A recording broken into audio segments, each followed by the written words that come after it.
Hello, everybody.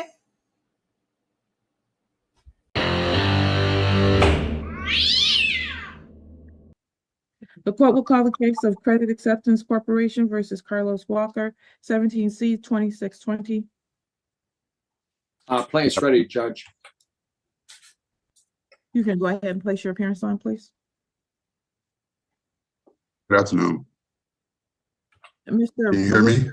I can't hear you, Mr. Walker. One moment, Okay. please. Mr. Okay. Rosen, please place your appearance on regarding this one. Thank you, Judge. May it please court. I am Attorney Richard Rusin. I'm one of the attorneys for record with the plaintiff, and my bar number is 35222. Thank you. All right, now, Mr. Walker, please state your name. Carlos Walker. All right. This is your motion to set aside the order for installment payments, Mr. Rusin? That is correct, Judge. At the time you filed, you indicated that Mr. Walker was $1,790 in arrears? That is correct, Judge. Since that time, he's paid a little bit. He's paid $350 that I've received in hand since I filed that petition, just so that the record is perfected, Judge. Mm-hmm. Mr. Walker, what happened with your installment payment, sir? I was off. I had a little suspension at work with no pay. And now that I'm back, that's when I start paying the proceedings. I see. Mr. Wilson, do you want to talk to him to ensure that maybe he can continue with his payment plan? Well, I think we need to go in the breakout room, Judge, and let me just tell you why. And I'm just being matter of fact. I have reviewed, Your Honor, the register of actions. Mr. Walker in 2020 had an installment payment order that was in and then set aside on December 20th, I believe, 2020. Then he made another installment payment petition, and that was set aside subsequently. Let's see here. So we got one payment order that was set aside. Then we came back to another payment order in 2023. And here we are in 2025 with payment order again in arrears. So I'm mentioning this, Your Honor, before I go into the breakout room because, you know, these sorts of orders have to be fair and balanced. I'm all in favor of installment payment orders, but if I have a multiple default rate, I've got to go forward with a garnishment because the balance keeps going up with a 13% interest rate. And Mr. Walker needs to understand that the court issues an order, it has to be paid every month. If it's not, you can't get the best of both worlds by having a protective order and then not paying on it. So that being said, Judge, I'll be happy to go in the breakout room. All right, Mr. Walker, you understand what he's saying, correct? Yes, ma'am. But like I said, if I wasn't getting any payment from work, there was no way. And then once I did start getting payments, I still had other bills that I had to proceed as well. And I'm trying to show faith within the last 2.5, 3 weeks. I've given $350 of my the 1,700 rearage. It doesn't matter. It's just like with diversion. If you don't comply with a diversion agreement, then it goes back to the original charge. Same thing with this. If you don't pay on the agreement, then it's just done. Right. But what he's saying is if you set up payment plans and you cannot meet those obligations, then what happens is you can't be under the protection of the court anymore. That they're going to furnish. One moment, please. Testing. I apologize, Your Honor. We're back up and running on the record. Okay. The system stopped working. So what he's saying is that if you can't continue to make the payments for whatever the reason is, then they have to proceed with other methods of collecting. So having said that and fully explained to you what he's saying, and hopefully a little bit more layman's terms, you can go in the breakout room and talk, okay? Okay, thank you. Thank you. Thanks, Judge. Pass this. You're welcome. Thank you. All right, the 14B District Court is back in session. The court will recall the case of Credit Acceptance Corporation versus Carlos Walker, 17C-2620. Thank you, Judge. May it please the court. I am Attorney Richard Rusin, and my bar number is 35222, and I am the plaintiff's attorney. Please state your name again, Mr. Walker. Carlos Walker. All right, thank you. Mr. Rusin, where are we with this, please? Well, I've had a long talk with Mr. Walker as to where we've gone in this case since judgment was entered in 2017. And Judge, the long and the short of the matter is that I noticed that this is the second time now that I've had to file, or my office has had to file a motion. I'm going to give Mr. Walker one more chance, in the sense that he has made very good intentions to keep on the installment payment that was entered, and so we have a $150 payment coming around in July that's due. So, Judge, for the record today, I will withdraw my motion, or you can just simply deny it, so that Mr. Walker can continue on his $150 a month plan. That's the long and the short of it. And with that, I rest. All right, I'm gonna do it as a withdrawal, and I'm writing a note that you withdrew it to give him another opportunity. Yes. And Mr. Walker, I'm gonna tell you, sir, that I know that I have given you an opportunity. I did that back in September of 24. Yes. Try to do this, and then at one time, yes, so this is your second opportunity. That's your 2 bites. Yes, You sir. can- Yes, ma'am. He's not giving you another opportunity, and neither am I. So you need to figure it out. If something happens and you have another financial hardship, you need to borrow so you can pay this, because you won't be on a payment plan anymore. They're Okay. gonna be to garnish your wages when you do start working again. So please keep that in mind, okay? Yes, ma'am. It's funny you should say that, Judge. For me and Mr. Walker, we talk baseball. So, Mhm. so we're arriving at the same happy place that you are on the record now. So that, if I want this to have a happy ending with Mr. Walker. I gave him some ideas, and I hope that's useful. So today the record is perfect.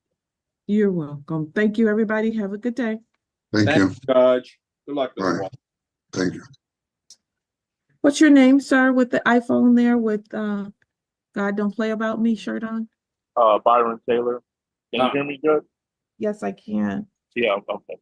I'm at work, so I'll just make sure. All right, thank you.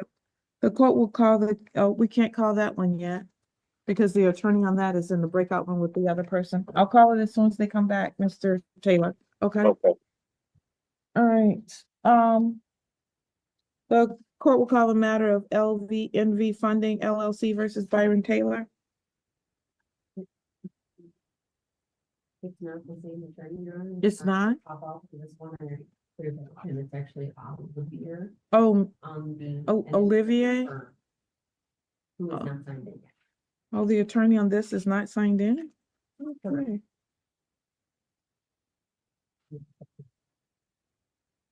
All right, Mr. Taylor, apparently the attorney that filed or is supposed to be appearing on this motion has not signed in. Do you want to state your name for the record? Yes, Byron Taylor. All right, this matter was set for 2:15. It is now 2:39. Plaintiff counsel has failed to appear. The motion is dismissed. Okay. You're all set, sir. I'm dismissing their motion. They didn't show up. Okay. All right. Thank you. Thank you.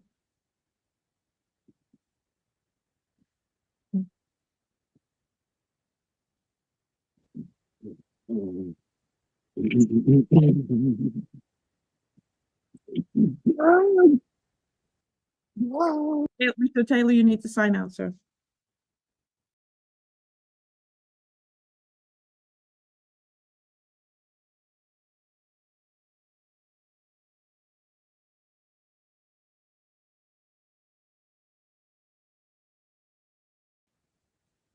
And I got one more, Your Honor. I don't think so. Oh, let's look. Can I give you the number that I think I'm on your record for? Yes. This is with case number 23C4196. LVMB funding versus Byron Taylor. Who is there? Sorry. Oops. I didn't realize you were the attorney on that one. It says Olivier is the attorney. Oh, that's my partner, but that's okay. You know what, Judge? How about this? I will refile the motion. You know what? It's nobody's perfect. Like they used to tell me at Catholic school. So let's just refile, unless you want to just sua sponte issue a new hearing date, and we can move forward that way. Things happen. I think that's what I'll do. It's oh wait, did they come and get the file already? Yeah. All right. Would you like me to go grab it, Ron? Yeah, I'll grab it and give you a new hearing date. Yeah, because I didn't realize that it was you. Things happen, Judge. You've had a long day, and it's hot. I can see it in your face, actually. It is been a long day. It's not that hot in here, but it has been a long day. It has been a long day. I'm sure they haven't put the coffee bar yet over in the district court. They have a coffee bar over in Flint, in the circuit court. Yeah. Really? Yeah. I said, what a great idea. Why isn't all the courts have that? They have a coffee bar. We don't even have a courtroom right now. So Oh, mercy. our court is under renovation. It'll be back in action we probably won't move back in until January. Oh my. Well, it would be nice. Well, look at when you were last January, this is the weather you probably dreamed about, like everybody else. I'm just saying. That is all true. All right. All right. I did not deny it. So what I ended up doing was just dismissing it. So it wasn't denied. What I did was said it was dismissed because I didn't think anybody was here. Got it. Plaintiff counsel was in breakout room. And what I'm gonna do is I'll set the hearing. Dismissal retracted. Yeah, because as you know, the court under MCR 2.612 can correct clerical errors sua sponte. I think that's Right. A1. So Well, it's not actually sua sponte. What it is right now is, well, let me call it so we can make a clear record. The court will recall the case of LVNV Funding LLC versus Byron Taylor, case number 23C 4196. Judge, may it please court, Richard Bruce, on behalf of the plaintiff, and I am also representing LVMB Funding, in this case as petitioner. Thank you. In this particular case, the court called it earlier when you were in a breakout room, Mr. Rusin, and unfortunately, I was not aware that you were the attorney on it. It said Lynn Olivier, and you said it's your partner. And so at that time, I was not aware of that. And I dismissed it and allowed Mr. Taylor to leave. He was here present. I'm going to retract my dismissal of that, and I'm going to set it for a new hearing date. Unfortunately, I do have to put it out for a time frame here. I can put it as early as August 14th or August 28th. Which one works best for you? Oh, the 14th is fine, Judge. Will that be at 2:15 again? Let me find out from my boss. All right. Oh, all right. We'll set it at the 2:15 time again, okay? Can I leave you laughing when I go? Of course, I love that. It's funny that you say I thought Miss Olivia was appearing because I get a lot of mail in my office. So I had somebody on my door, but after about 15 years, I got tired of looking at it. The letter was actually addressed to, and it was for an installment payment, right? Rusin, somebody and somebody. And I told Lynn Olivia, I said, Oh, wait, you broke up. Oh, wait, slow down. I couldn't hear anything you were saying, and I really the letter was addressed to my firm, but it was addressed to Rusin, somebody and somebody. Okay. So I told my partner, Lynn Olivia, you really need to be in the office more, so. All right, so I left you laugh when I go. Have a great weekend, Judge. We'll catch you on the next call. Thank you. See you soon. Bye-bye. Somebody and somebody. Be safe, be well, sleep sweet, and much love.